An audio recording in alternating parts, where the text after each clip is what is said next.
So let's kickstart on the first segment. So let's say there's an unexpected job loss. So when that happens, what do? Is there a good practice? Is there something that we should be focusing on? I talked to quite a few friends. Some say that maybe I should go for a long holiday because I've never had the opportunity to go for a long holiday. So since I'm not having a job now, I will do that. Some other guys, they are a little bit more active, proactive, then they say, no. I think I better go and pick up some courses and classes. But then again, when they look around, there are easily hundreds and thousands of classes and courses around. There are those online, there's offline, there's a one-week courses, there's a 1 month, there's a 1 year, there's a 2-year post-grad program, whether in university, poly, online, all over the place. So what should I do? And what specific topic should I do? I do have a friend who went for one of the hottest blockchain program. After that, I asked him, so what do you do now? What can you do? Share with me, because I like to learn as well. I say, I know what are the Bitcoin not to buy, or to buy. What about job? Still looking, can't find the kind of job, right? So I would like to ask our panelists to share from their, especially now, I think we have at least 1, 2, 3 from recruitment, headhunting perspective. Maybe we have the mid segment and the high-end segment and the automated segment, and as well as employer and people who have a good transition experience. So anybody would like to start?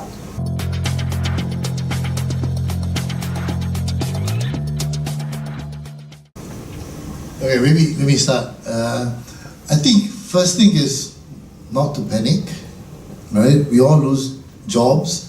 I think the important thing is to understand the reason why you've lost your job. If the company closes, too bad, right? We lose our jobs and the company's not around anymore. But if we are retrenched, I would sit back and say, why me? Why not the other guy? Right? There's a bit of soul searching required, before you attempt to get back into the market. I told you I lost my job, right? The first thing I did was when I went downstairs, I bumped into this old friend of mine, and he told me that he was leaving his job. He was leaving Singapore. He was going to move away, and his job is available. Asked me if I was interested, and I said, fantastic, yes, I want to go for the job, right? Biggest mistake I made. I went for the interview straight away. About within the next 2 days, I had not at the point in time internalized the fact that I lost my job.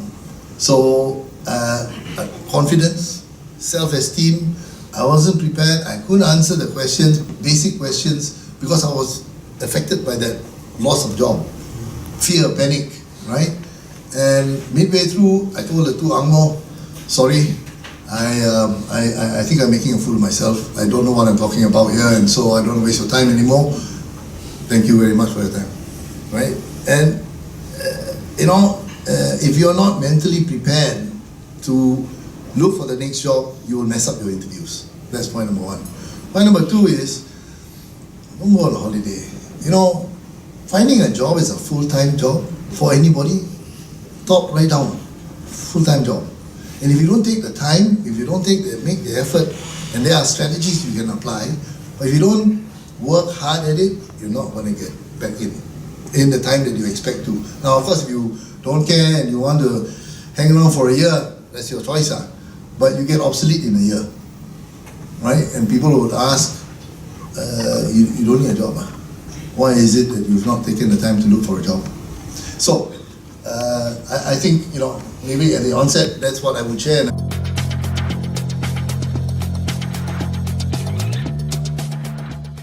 Well, he's from the employer, I'm the employee, the one that's really looking for a job now. And I've been asked questions like, you're out of job for 3 months, so what took you so long to find another one? Problem is that it's not I'm not looking for one. I've been sending emails all over the place, applying to the job portals, even locally, overseas, anywhere I can find a job that I think is suitable for me. Listen to that word, I think is suitable for me, because I'm still looking for my old job, the one that pays me the money that I need, and the job that I know I'm comfortable in. So it's the one that you lost. Yes, and that's the one that I lost. So it's 3 months, and I had lots of soul searching, but I cut my 3 months short. After a month, I actually decided that, I'll look for a job that needs me, my skill set. What do I have? Have I evaluated that? So I went for a course on, recruitment, because I want to know what recruiters think, So that gives me a much more soul searching and deep looking at my skill set. And then I go back out, this time around with a strategy to look for a job that matches my skill, that I could offer. And that's why from a program director, I become account manager. And that takes a lot of courage, I guess, because first, my pay scale is definitely lesser because I re-enter into the workforce after 6 months. And also, it's I would say lots of uncertainty because the role is something I don't know. I'm clueless. Like, what do you do as an account manager? So I learned. Now, 6 months down the road now, I learned a lot in this job. Every day I woke up with a passion. I wanted to know more. How do I engage my customer? How do I actually make an impression with new accounts? Things like that. So it is about your mindset change as well. That, instead of looking back of what you have done really fantastic, you need to look forward and be real to yourself. What is your worth? What are you good at?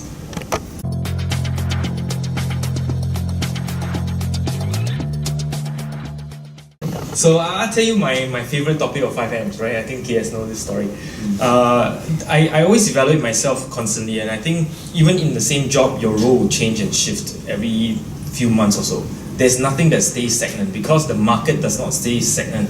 So if you're in management or whatever role you will have to continue to track the market.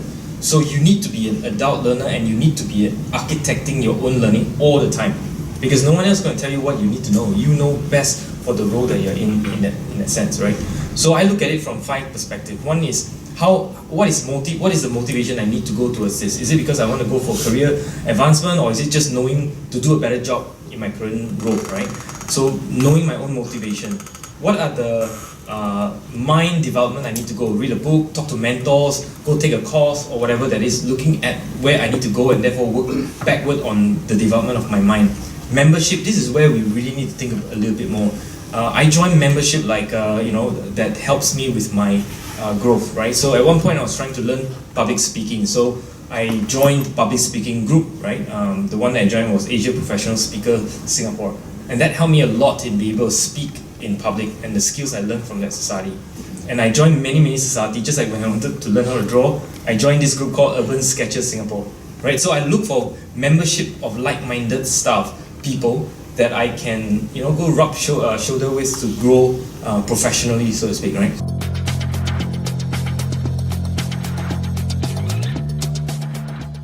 A few points to add on actually. So I've lost my job as well. I was part of Lehman Brothers at one point, doing quality assurance for them on Wall Street. I thought I was really well set and enjoying my life there, etc. But then suddenly the global financial crisis happens for no fault of mine. I've lost my job. And it's not like it's in an irrelevant space, it's simply I'm not as relevant as some of the others, right? And that really got me thinking and talk about soul searching, and I realized one thing fundamentally. All of us here can give you all of the wisdom from our careers and our aspirations and our successes or potential successes. But one thing doesn't change.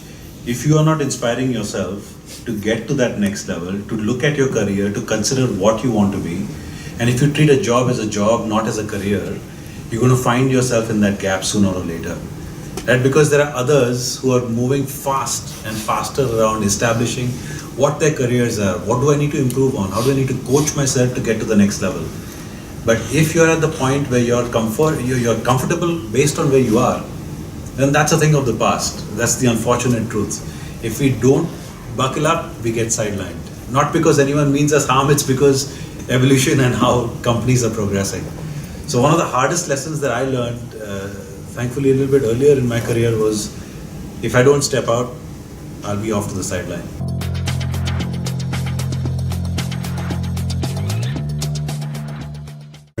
My stories, I want to share 2 points I think with the audience over here that may be interesting. The first one is this, is that I see a lot of people losing their job. I've gone through the experience as well. I think one of the fundamental challenge, and I want to challenge all of you to think about this, is that, now let me get everybody to help me along the way. Now, if you lose a job, what do? You try to find a job. Yep. You lose a job, you find a job. Yes. Ideally, the same one. Exactly. If You not lose a better. job, you try to find a job. Now you get that in your mind. Now I suggest to you that there is another way of looking at this. Okay. If you lose your source of income, Mm-hmm. a big source of income, which is your job, Yep. what do you do now? You look for job possible, but something that may be equally interesting is look for immediately, obviously, staying alive, survival and all that, particularly if you have a big mortgage and all that, is find a new source or multiple sources of income until you find another job. Now, all adults over here, a lot of mid-career people, I just want to plant this idea in your So mind. this is a mindset change. Yes, this is a mindset change.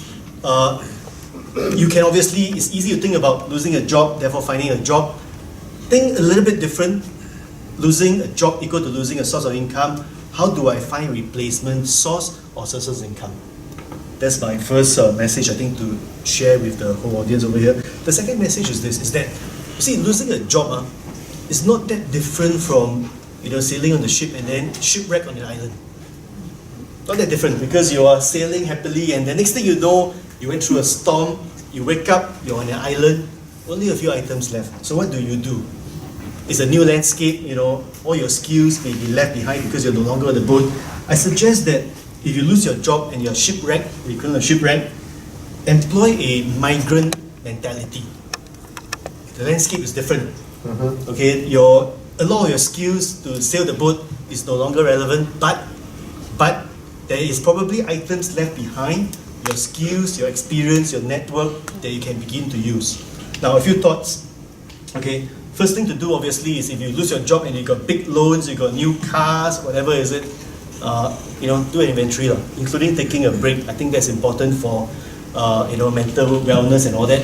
But quickly do an inventory of what you have, and then just as quickly as you do an inventory of the debt, the whatever commitments you have, do a skills inventory. What experience do you have? Who do you know? Talk to people. If people do not know you're looking for a job, they can't recommend jobs to you. Talk to people.